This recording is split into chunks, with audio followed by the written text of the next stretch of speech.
An Untraveled Road by Neon Sanketsu, Chapter 19, Smooth Criminal. Fragment. What do you stand for? Who do you love? Which will you protect? That's the measure of a god as much as a man. Smooth Criminal. Fragment. Now to grit his teeth. I hate planes. Willow went bent double and groaned into her bag. I hate them more. There. Cinder's small hand massaged her back. Just take deep breaths. Heeding her advice didn't much help either of them, certainly not Naruto. White-knuckled fingers bit into the armrest of his seat hard enough to wrap the frame beneath the cushions. This was hell, pure unadulterated hell in the worst sense of the word, no doubt about it. However, whoever came up with the notion of stuffing people into a flying metal bird deserved to be thrown into a pit of snakes, because as far as he was concerned, that was exactly where they were going, right into the Viper's den, armed and armored to the teeth perhaps, but it didn't change their destination. The turbulence wasn't helping matters any. His stomach lurched every time they hit a rough spot. Willow wasn't faring much better in her pregnancy. He stole a look at her, only to find her expression even more pinched than his. Cinder's back rub didn't seem to be helping overmuch. Abruptly, her eyes widened. Sienna! Quick as a flash, the young tiger fawners thrust a fresh bag at their mother. Naruto looked away as Willow lost her breakfast. It was only an ironclad will that prevented him from doing the same. Not for the first time, he cursed himself for getting aboard this thrice damned airship. It had been one, if only because no planes flew to Menagerie. There was nowhere to land, and their party was too large to risk at sea. They numbered nearly a dozen altogether. First their family of four, followed by an eager Team Stark, then Arthur and Alma, to say nothing of Pietro and his project. None of them were rattled by the weather or the flight in the least, just the two of them. Well, three. Ugh. Kurama groaned in the back of his head. Never again. Naruto wholeheartedly agreed. If this was a private ship, how bad were public planes? Both Bichu and Man shivered as one. Worse, he knew precisely little about Menagerie beyond the painful picture Kali and Gira had painted him. Things may be better for a faunus kind in Atlas, but it didn't change the fact that a number of them were confined to the island. According to them, things were better there now, but he still didn't expect a warm welcome. Therein lay the rub. They'd made their plans as best they could. Everyone had worked themselves to the bone, even the children. Arthur and Pietro had done the research and developed tools to aid them through the trials to come, but no amount of science or training could prepare them for dealing with the people of the Isles. They'd have to wing it, because that's worked so well for us. A flash of a white cloak in his peripherals heralded Summer's arrival, and a blessed escape from his dark thoughts. She slid into an adjacent seat, grimacing a little as her best friend heaved again. He couldn't help but notice the way she leaned away from her, and the smell. No love lost there. Besties better than the resties they might well be, but Willow wasn't in the best state of the matter. Here we go. How are you doing? Another spot of turbulence rattled the craft. Willow flipped her off and heaved again. Sienna deftly disposed of her bag and offered her another. The Schnee all but ripped it from her hand, freeing up Cinder to escape, and escaped she did right into Naruto's lap. The blonde tutted a little as he balanced her on his knee, such a daddy's girl. Oddly enough, having her near helped settle his nerves, and with them his stomach. He frowned a little when he noticed a smudge on her cheek. Hold still, you've got some soot there. Huh? Cinder squirmed as he thumbed away a bit of dirt from her face. Her eyes widened as she realized what he was doing. Dad, stop it! She slapped at his hand to no avail. He wouldn't be budged. You're embarrassing me. Her protests fell on deaf ears. Quit it! There we go. All better. Summer cooed a little as Cinder squirmed free, her squirrel flashing, telling him she'd snapped a photo when he wasn't looking. Sienna leaned over her shoulder and sniggered. Oh, nice snapshot. Was it? Maybe he should ask for a copy. Cinder made angry cinder noises to that effect. Little growls of anger that proved that promised bloody retribution at a later date. What was the thing? Vengeance will be mine? Yeah, that fit her to a T right about now. For her sake, as much as his, Naruto sought to steer the conversation to safer waters. How are Raven and Tide doing? Restless, Summer crossed one leg over the other as she laid her head in the lap. It reminded me of an affectionate puppy begging for attention. This is a big ship. The big ship, the sparkling silver eyes beamed up at him, half lidded with mirth. They're sparring down on the lower deck. She chortled a little when he didn't get it. They dragged Gira and Kali into it too. Oh, right there. That's the spot. A pleased noise escaped her as his natural hand began to absently massage her head, each action drawing a cross look from Willow. Something about them not being up to par and needing proper training. They're trying to bring them up to speed. He blinked. But they're not hunters. Exactly. Summer snapped her fingers. Maybe if they were, they could have fended off this problem themselves. It's not like they can tinker away all day like Watts and Pietro. At the end of the day, their physical skills are what keep them alive. A crashing noise somewhere in the back of the bulkhead echoed her words. Eureka! Alma's laughter mirrored her father's. Well, Naruto shrugged, so long as they're enjoying themselves. He has a point. Willow managed to straighten with a sigh. Now get your head out of his lap, Summer. That's my spot. Ah, but I'm comfy, she whined. Besides, I can really admire his arm from this angle. Cinder huffed. I don't see what's so great about it in the first place. Sienna shrugged. It's good for punching, I guess. But it's got so many gadgets. Naruto rolled his eyes as they jabbed one another. Raven and Taeyang's idea of spar likely involved thrashing as much as training. Still, if it kept that baffling bird and crafty cat out of his hair, who was he to complain? He settled in and said, content to let their voices wash over him and lull him to sleep. I just checked in with the pilots. Crow flounced into the seat opposite them before he could. We're going to be making a brief stopover in Mistral for refueling, and thought you should know. Cinder and Sienna cheered as only excited girls possibly could. No doubt they wanted to go shopping or stock up on dust. Only for a little bit, Crow rounded on them. Mistral ain't a nice place. Don't go wandering off, you hear? Sienna saluted. Sure thing. Cinder seconded her with a grave nod. As you say, Uncle Crow. All the adults winced at the gut punch. Crow more than most. The surly bird grunted and clutched at his heart. Never gonna get used to that. Not another delay. Willow whined, clutching him short. Can't we just fly straight through? Sure we can. Crow took a swing from his flask to steady himself. If you fancy swimming all the way back. There was a silence. All eyes turned to Willow. She wilted. Never mind. Naruto pulled a face regardless, just enough time to land, catch their breaths, and then they'd be off again. Maybe he should leave a clone or two behind before they did. Make a distraction, you know. It likely wouldn't last long, but it might throw Salem off their trail. If she saw him in two places, or more, at once, she might be given pause, enough to make her think twice about whatever the hell she was doing. He didn't like being on the back foot like this. He wanted to take the fight to the enemy, if only he knew who the enemy was. Assuming this is her work at all. Naruto pricked up. What makes you say that? Just a feeling. The timing for this is suspected, to say the least. He knew next to nothing about the supposed Queen of the Grim, but from what precious little Oz revealed, and he suspected there was more he wasn't telling, this didn't seem like a wise move on her part. Why wait so long to strike at him again? Why provoke him now at all times? She had to know he'd have his guard up. Was she trying to split his attention? And if so, for what? The so-called Mythic Dawn? Were they truly under control, or some third party at work? A rogue faction he hadn't anticipated? Things were supposed to be better for Faunus these days. So why was this happening now? Willow squeezed his hand, and tugging him back to reality. I'm sorry, he blinked. Spaced out for a bit. Did you say something? She favored him with a wan smile. You can't be everywhere at once, dear.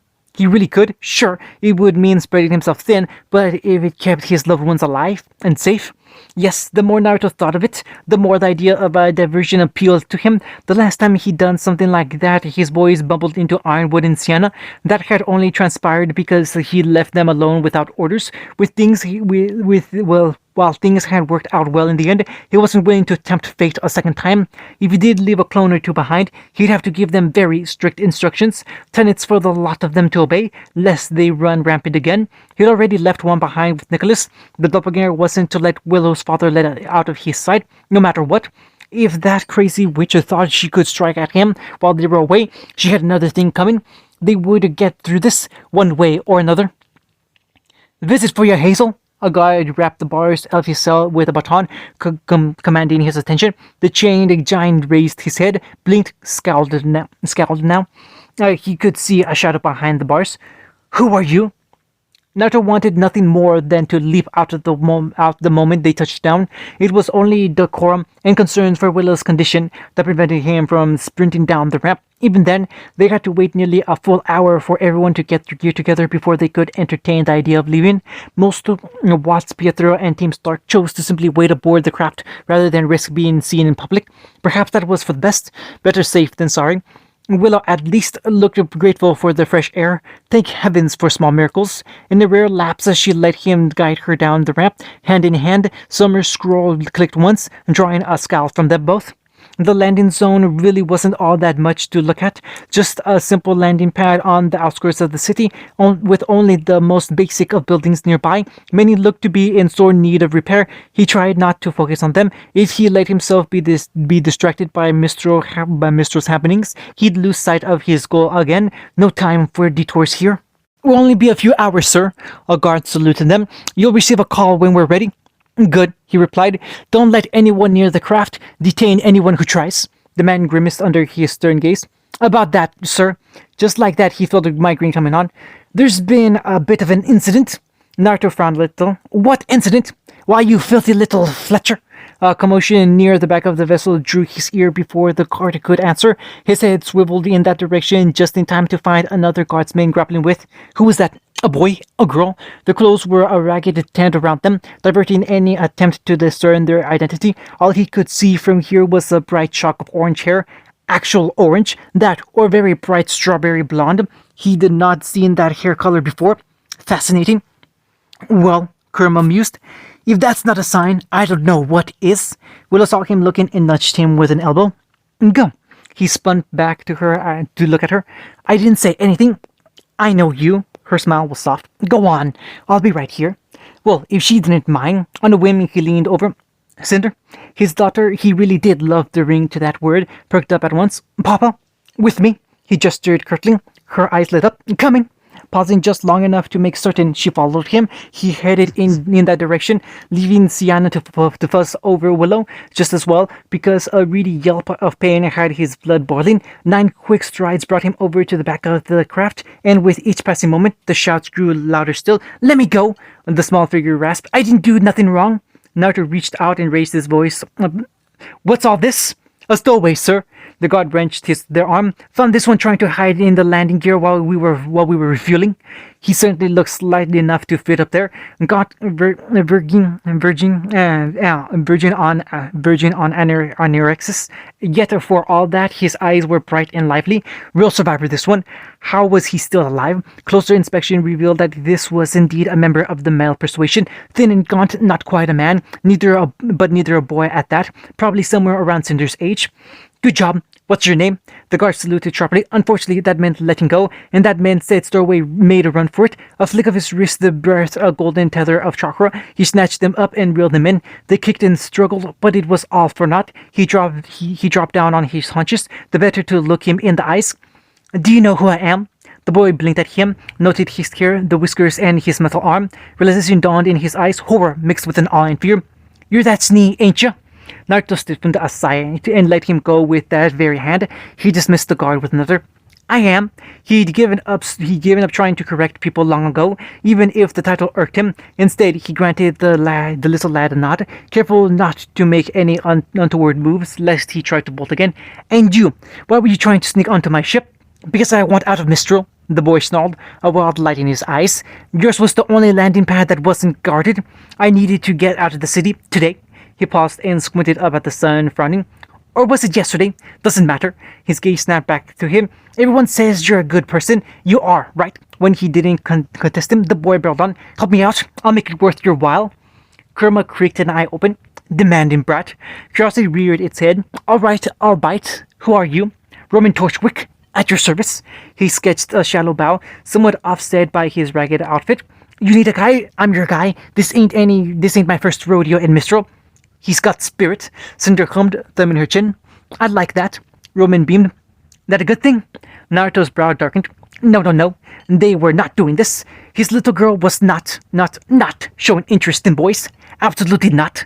She was much too young for that. She always would be. His first instinct was to snatch her up, stalk back to the ship, and seal the cabin door. It would be the prudent thing to do. He didn't sense any negative intent from the young Roman beyond ambition and hunger. The kid didn't seem dangerous, and he looked even worse off than Cinder had been when he'd found her. His heart twitched, consciousness jabbing him something fierce. Why did you want to get out of Mistro so badly, anyway? I may have pissed off a few people. Roman scratched the back of his head. Of course, nothing was simple in this world. You already didn't like where this was going. How many is a few? Just a couple of gangs. His smile was utterly unapologetic. Not my fault. If they didn't want me to steal their stuff, they should have guarded it better. Naruto and Kurama exchanged a bland look within their minds. No smooth criminal, this. The former looked down on Roman and exhaled in a long-suffering sigh. You certainly don't lack for ambition, do you? I call it grit. Came the boy rejoinders. Us regular folk do what we have to survive. You should help him. Cinder's voice was soft. Like you helped me. Roman perked up at those words. Now you I like. Naruto scowled at him. You do not. Still, he could feel Cinder looking at him expectantly now, waiting for him to make the right choice, the choice she knew he would make. She'd already made up her mind with that remark. Blast! When had she come to believe in him? If he turned him away now in his time of need, he'd disappoint her as much as himself. Maybe a meal and a quick ride out of Mistro would help him. It certainly couldn't hurt. He told himself he wasn't adopting him. No, certainly not. Right? Another orphan under his wing, if only for today. Fine, surely there wouldn't be any harm in humoring him. I'll handle it. Well, really? Roman bogged. I mean, sure. Go nuts. A nervous laugh escaped him. Kick their asses for all I care.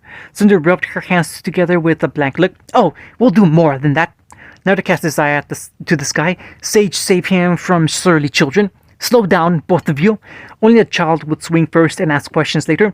We don't have time for a gang war, and besides, violence rarely solves everything, you know? He took Roman's shoulder and steered him away, keenly aware of Cinder's pleased thumb as she took hold of his free hand and trotted after them. For now, let's get you something to eat and some proper clothes, yeah? Yeah, sure, you're the boss. But, Roman tilted his head and cocked a dirty brow at him, you would be amazed at the amount of problems violence has solved. I concur. Cinder agreed wholeheartedly. Violence solves all the problems it has for us. See? Roman grinned. She gets it. You could learn a thing or two from her. Naruto gave Roman a light swat upside the head. Less talk, more walk. Which snapped off a snarky salute. Yes, sir, boss man. Another swat. And stop calling me that. Previews. He didn't budge. How you still this strong? You should be nothing without that arm. Strength comes from experience, not the hand that holds the weapon. Naruto whipped a thin line of blood from his lip. That's true on any planet, any world, any reality. Did you think disabling my arm would make this any easier? Something ugly stirred in him as he tilted his head. It felt like anger. You're wrong. His natural arm swung back. Dead wrong. One punch sent his contender flying out the ring. I came here to face your champion. I am still waiting. A knock echoed on the cabin door. Arthur poked his head out and caught his eye. A word. Naruto nudged Cinder off his lap and climbed to his feet. With her absence, his stomach pains returned, but he shoved them away. He led him to the back of the craft, a mobile command center. Pietro was there too, hard at work. You sure about this? Quite. Watts reached out and clasped Naruto's hand. You may not be able to bring an army to Menagerie. He wiggled his fingers, and a sea of drones behind him lit up in the lab. But I have ways around that. Watts, this isn't a competition between you and Pietro. His ally bristled a little. Of course not. My creations succeed. He is in every way. Hardly fair for him, I'd say. Well, Willow shrugged at his side. You tried. Alma released her and danced back, a face alight with joy. Oh, I see. Is this what they call a vacation? Willow smiled. In a sense, dear. Best auntie ever. Eureka! Well, she's still a prototype, but well. Say hello, darling. Salutations. You had to do it. You just had to do it. Alma shot to her feet. Did I just get a little sister? Watts looked positively nauseous. I won't do it. Yes, you will. Or she dies. And Crow whistled. Someone's mastered the art of swordsmanship. Willow preened. I promised to fill in the gaps as he did mine. Summer balked. Wait, you taught him how to act? Yes, why? Scary Schnee is scary. So we've got a C and an R with an S. Sienna counted on her fingers. All we need now is an N, and we'd have Team Team Crimson. Crimson. Cinder smacked her lips. I like the sound of that.